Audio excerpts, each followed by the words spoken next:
Okay, so wanting to share some more about how I'm currently visualizing or experiencing imagery of what I call the all of all, which includes this cosmos that we're in, but is way beyond that as well. So let's see, so terminology. So this cosmos that we're in includes this universe that we're in and a number of other universes that I don't think are relevant to talk about. This cosmos that we're in is kind of organized by, or its sort of organizing principle is fractalization and differentiation.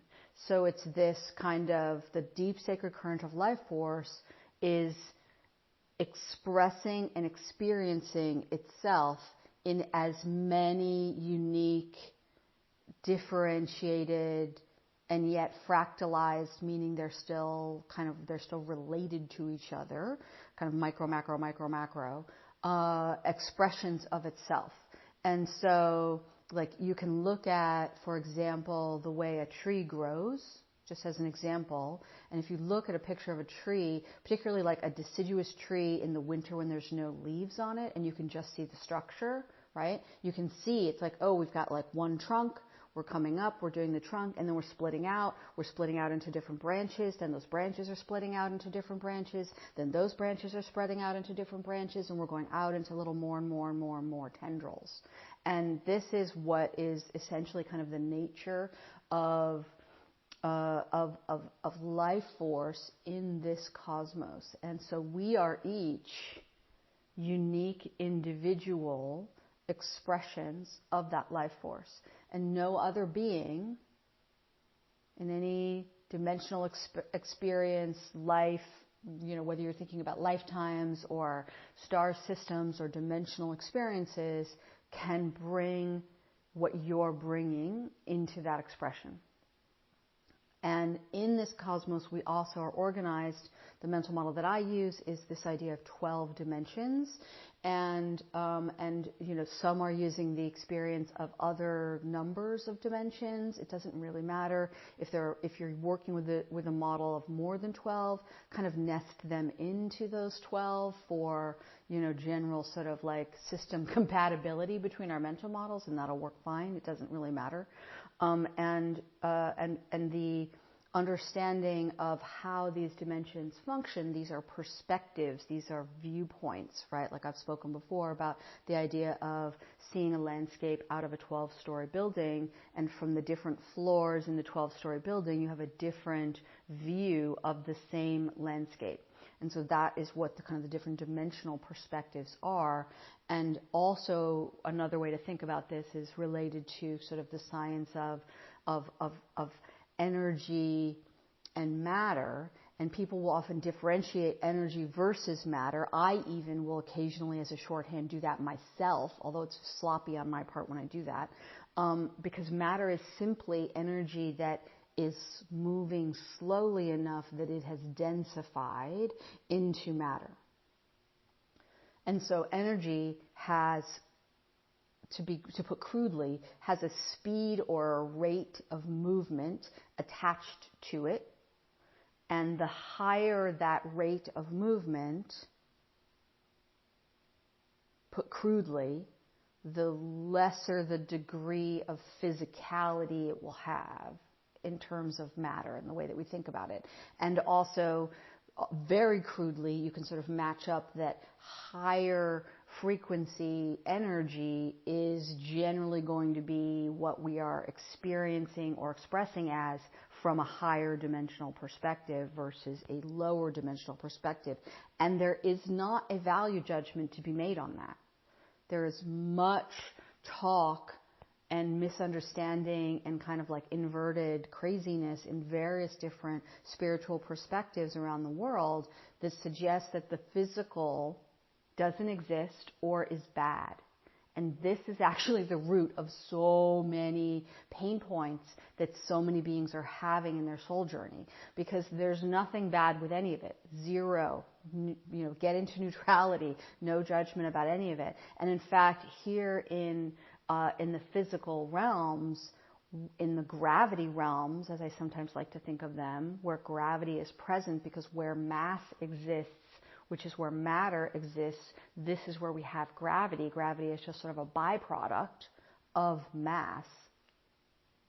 Then we can have certain experiences that we cannot have when we're not in a kind of a gravity realm. Okay, let's see.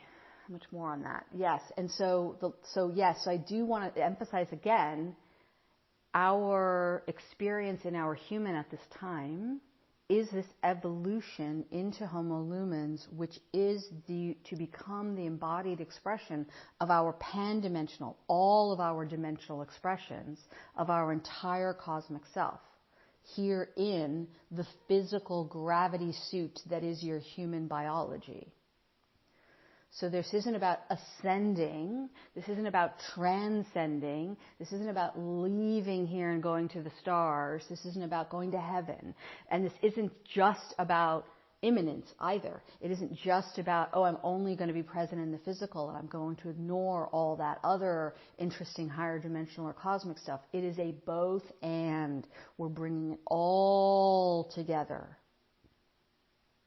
And when we have those moments of we're really experiencing it as fully all together as we're capable of yet in the moment, and we're on a path, so we're on a spiral journey to getting more and more and more of that. But when we have that, that is typically when we experience the highest degree or the most expansive version of kind of joy, happiness, bliss, a sense of like, home within the self is here. And home in earth is here. And we often see that people who identify or have the kind of soul origins that make them feel like they're sort of so-called star seeds, right? And I'm not saying this isn't a thing, I'm just saying people use different language and labels for these things and it doesn't matter. But that they often have this like, I don't belong here, I'm not supposed to be here, I don't belong on earth, I don't like being here, I want to go back to the stars. That's part of their path, is to move past that and to come into integration of all of that here. Okay, so back to the bigger picture. So we have this universe, other universes, and there are portals between the universes. We're not going to get into that here, and it's not necessary. All nested within this cosmos, the organizing principle of which is differentiation and fractalization. The fractalization is essentially kind of the order-making principle. Okay. So now if you can sort of put that to the side for a moment, at the center of my visual imagery that I'm given of sort of the all of all, sort of like all of everything, is, it looks like a flower, and the center of the flower is like two nested circles. So there's an inner circle and an outer circle. And then the petals, like think of like a child's drawing of a flower, right? Like kind of a crude, like, we've just got like 5 petals coming off. Not that there's 5, but however many petals coming off. Each petal that is connected to these centers are the different cosmos. So our cosmos that I was just describing is one of these petals, okay? And it connects into this round center, and the round center has these two, as I said, these two circles, and the innermost sort of circle, and it's not a perfect circle, or is it? Maybe it is. I don't want to get into geometry. Strike that. Just ignore that whole thought. The inner circle is where I experience what we might call source. I only use that word as a placeholder word. There are no words that work for this. But I experience it as this kind of alive, sentient, but not in the way that we think of sentience, because it's not organized in that way. This golden sort of moving liquid, not liquid, like it's got like a really, like a viscous substance. Like if you took a really thick paint and it was gold, like that kind of a feeling to it, but energetic, right? And it's this big sort of like amoeba-like kind of blob at the center. And this is source. And then the circle on the outside of it, I have never really given a name before. And I have always experienced this as the non-dimension, quote unquote, dimension. Because it's not a dimension. Dimensions apply in our cosmos. They don't apply here. And they don't apply in every cosmos. I'm barely getting any mental models about other cosmos for myself, so I'm not going to talk about it here, other than to say that I know that they exist, that I can sense them, and that they function so radically differently than this one that like our human brains just can't, like it's like, system crash will occur if we try to engage too hard with it. But this sort of non-dimension, so we can think of it as sort of a zero dimension, or I prefer to call it a non-dimension. And so sometimes people will talk about there are 13 dimensions, and they mean like that either the 13th dimension is this super high dimension beyond 12, right? And so I would kind of roughly align with that, but making it part of that same system breaks the whole model, the whole mental model makes it incorrect, because it's not another dimension that our cosmos connects into exactly. It's the center of the flower, not the petal. Okay. What has been coming into, and so when I spoke about the beyond beings, they are in and like primarily function or experience themselves in that non-dimension. And that was new information for me, that there are beings that just like are there, because in that non-dimension, differentiation isn't relevant. And so this idea of beings being differentiated from each other isn't relevant. It's only relevant to us.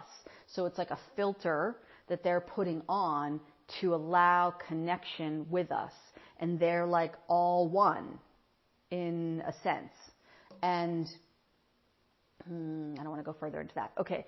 And so, and remember also that I described them as showing themselves to me as this group of 12 that also effortlessly and regularly, like, moment to moment, will do this kind of 12 down to 4, down to 3, down to 1, 12, 4, 3, 1, and then back up again, 1, 3, 4, 12. Sometimes they'll just, and the 3, 4 is like just like a pit stop on the way between the 1 and the 12.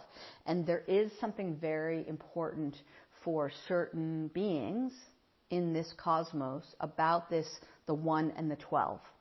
And whatever your experience of that and how you want to think about that is fine. I don't want to kind of dictate or direct on that. My experience of that is, for myself, is often this idea of I am the one that is sort of the leader or the center as like a separate one of a group of 12, making the group actually then 13, but then I'm also one of the 12 at the same time. I don't know how else to describe that. And I don't mean it in the same way when people talk about a concept called a monad, where they're talking about the one being splits out into 12, and then there's like 12 kind of humans out there in the world that actually are all part of one being. That's not my experience. And I'm not saying that experience isn't genuine or real. I'm just saying it's not mine. And I want to differentiate it. And it may help you to see like, oh, for me, it's neither one of those. It's this other third thing, right? And that there's, sort of infinite possibilities are available. That's the design of this cosmos. Okay. Let's see. Okay. So what's been coming into my awareness is that all the beings here in this cosmos. So I've spoken for a long time about this idea, so I'm going to back up for a minute. I've spoken for a long time about the idea of the Homo lumens evolution is the trinity union within the human biology of the human self, the cosmic self, and the original self. The cosmic self is like the soul that is having, has had, will be having all of the different experiences and different lives in this cosmos. And at that level of existence, time is a sphere, not a line. So sort of all the experiences are simultaneous from that perspective. Here in the gravity realms, we play with time more as a line.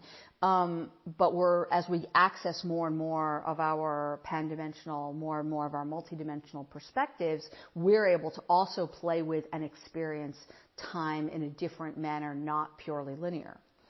So the original self, however, the way I have spoken about that in the past has always been to say it is that first little sort of like pearl of unique differentiated energy that is uniquely you, but before any experience has occurred. It is like pure innocence, but unique to you versus me, versus the guy down the street, versus, blah, blah, blah. And we've been working with integrating that original self into the biology since May of 2021, so almost 2 years. I'm jumping ahead in time. That's about a year and a half as I record this. And so since May of 2021, the founder codes, as they've been called to me, have been coming into humans and into the planet and beings in the planet in a variety of different ways, particularly working with the group that I call the She. I'm going to talk about them in a minute.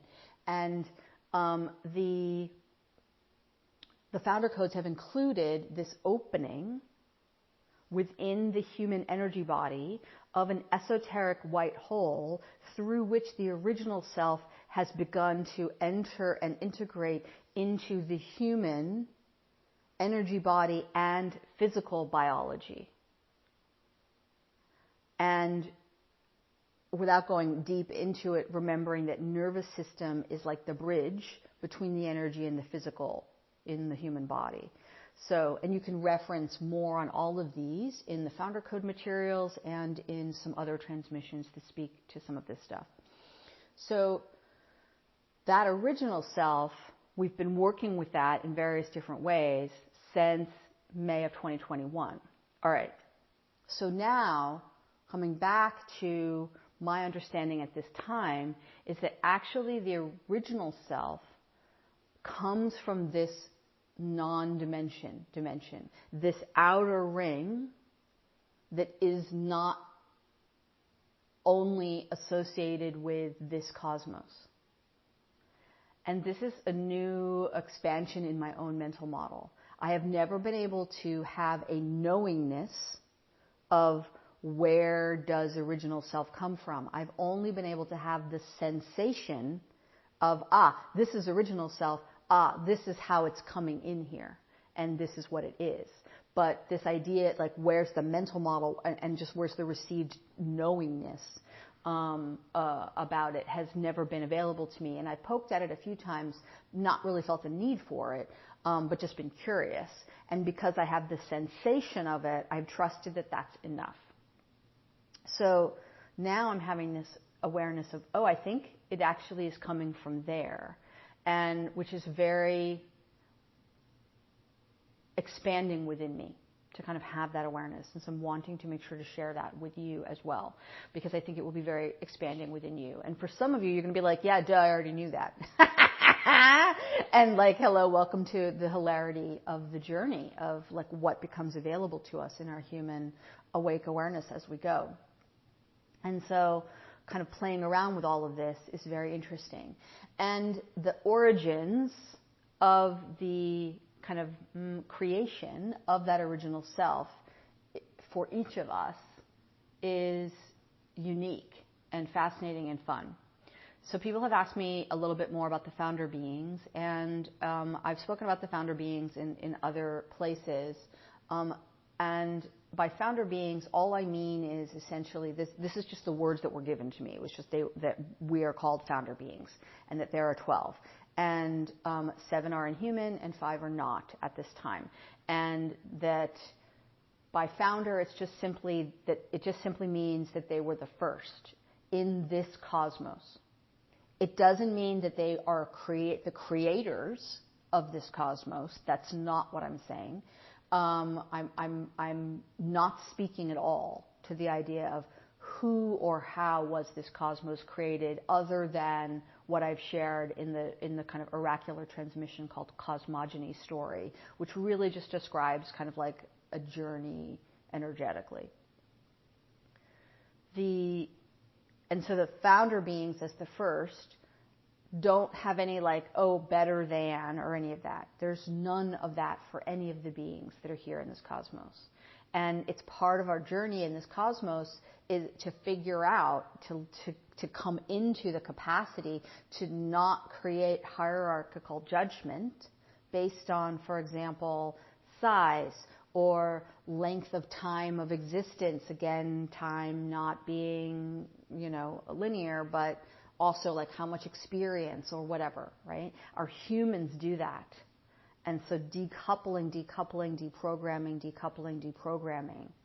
over and over and over and over and over again from that, noticing how I feel internally when I think about, oh, that makes me feel smaller or less than, okay, well then that's for me, an opportunity for me to do some more work within my nervous system so that more of my bigness can actually come into my human biology and more of my essentially embodied expression of my pan-dimensional nature here in my human can then be available to me, which is actually what I came here for. Fundamentally. Okay, so so the She, Sidhe, is how this is spelled. This is a term that has been used to describe or to label certain energy beings or spiritual beings or mythical beings. Primarily used from Celtic traditions, this label.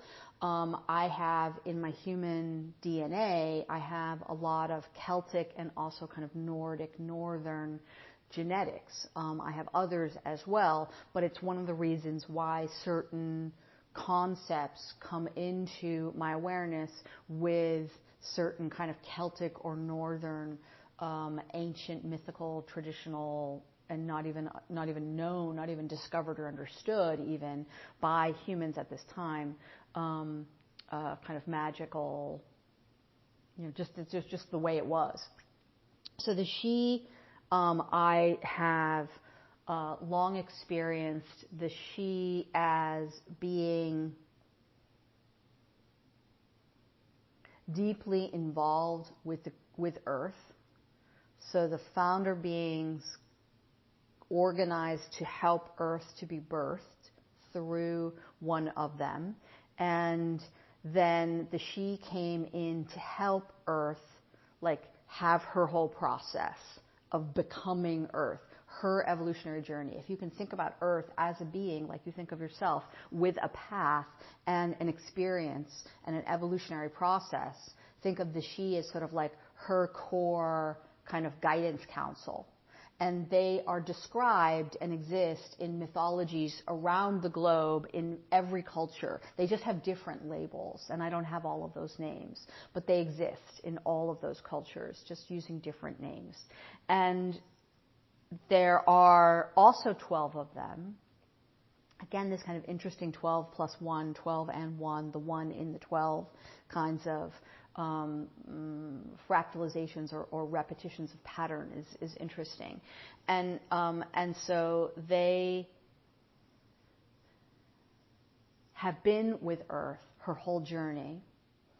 And at the time in her journey when she moved into such great density, such a great slowdown of the rate of energy movement, that there was going to be kind of a period of being in such heavy density that the She had to decide and organize amongst themselves who's going to stay and who's going to go, because the way they're organized and how they function if they were going to stay connected into what is happening in the gravity realms of Earth, they needed to stay here. And so there would be a period of like many eons in which they would not be able to leave if they chose to stay. So they organized also in their own fashion to have some to stay and some to stay away.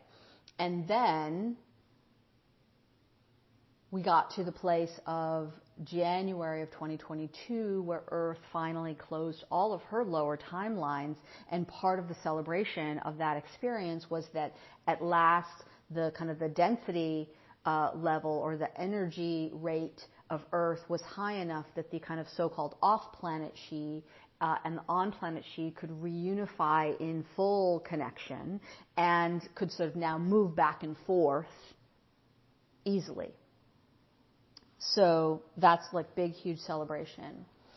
And the she have a different kind of origin makeup, as all beings do, but have a different kind of origin, design, and makeup than the founder beings. And they have a direct, kind of within them, a direct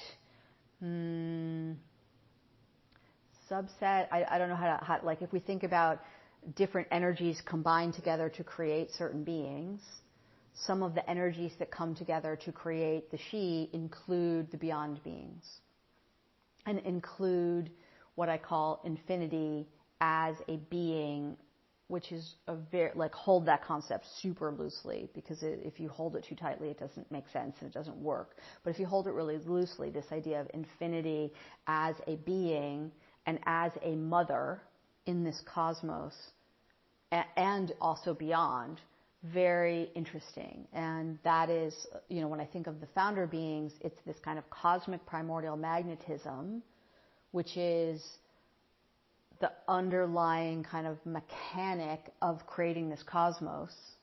And then infinity, which is connected, which is connected from the kind of the non-dimension and from source, coming together, making the founder beings. And then we have with the she, we have something else going on where we still have infinity involved, but also these beyond beings and some other things that I can't quite put words on yet. And then also other beings as well that are not the she, but that are kind of from the beyond beings, if you will, and some kind of sort of mix up or mash up or you know, but it's very delicately, correctly, and intentionally created of the the beyond beings, infinity, and other energetics from in this non-dimension, right? Like, I'm actually personally working in my private client space with a couple of beings that I would say come from this kind of non-dimension origin, and it has created an incredibly different experience for them here, and that's why they're here in many ways, I feel, is to kind of, I want to have that fun experience, but also it anchors this kind of beyond energy here. Yeah, okay, well, I'm not going to go down that road. I've been talking too long about this. But what I want for you to understand is that I think, so the main things I want you to take away are this idea of a kind of a flower imagery for the all of all, with this beautiful golden source at the center that anybody can access. And I've described kind of journeys to access this in a couple of transmissions. And there's different ways. Like, you can just go right there. That's what I usually do. But you can also kind of astral journey in the traditional sense of like astral traveling, you know, where to there as well, which can create a very interesting experience and opportunity to kind of bring back quasi-physically some of that golden into your human. It's very interesting. I can't remember which transmission I described that in. But if I can go find that, I'll add a link into the notes here. So this central source center, and then this circle around it that's this non-dimension space where the beyond beings are. So we could just call it the beyond space. And then we move into the petals that are the different cosmos. And this cosmos that we are in, which is organized by differentiation and fractalization. And so in some ways, yeah. And remembering also the importance of including for this cosmos, the Trinity and the Trinity spirals as the core kind of creational energy process particularly in any of the gravity realms. But most importantly, this kind of correcting of the distortion of infinity. So infinity is a perfect circle. And it was distorted into that sideways 8. Like it was like bent. Like have you ever had one of those like, kind of like hoop collapsible, laundry baskets or chairs or whatever, where it's like you bend it and then it like folds up, right? That's what was done with the art, part of the kind of use of the architecture of fear was used to create that distortion. So, okay. And remembering that in the gravity realms, in the physical gravity realms, the perfect circle of creation and experience, the perfect sphere of life, which I've described in other things, all of these different sort of sphere/circle things, they kind of stretch out into the spiral experience that gets longer and longer depending on how much kind of physicality you're dealing with. And the spiral experience of like you're sort of moving up or down the different layers, levels of that spiral as you're going in your journey. All right. Hopefully this is helpful. And remember always to just take what's useful and leave the rest without judgment. And, where it is useful for adding into your own mental models, fantastic. Where it doesn't make sense or it doesn't feel correct to you, just let it go. Where it activates and stimulates new mental models for you about yourself or new visceral embodied experiences about yourself and your own journey, like, yay, that's what we're here for. Hopefully you're working with all of this increasingly from the perspective of my own, your own beingness for its own sake, having the experience of more and more of yourself within your human biology and within your human awake awareness. So, because that is really where things, I feel, get most interesting and most expansive. Okay. I guess that's a judgment. All right. I love you and I thank you for your light in the world.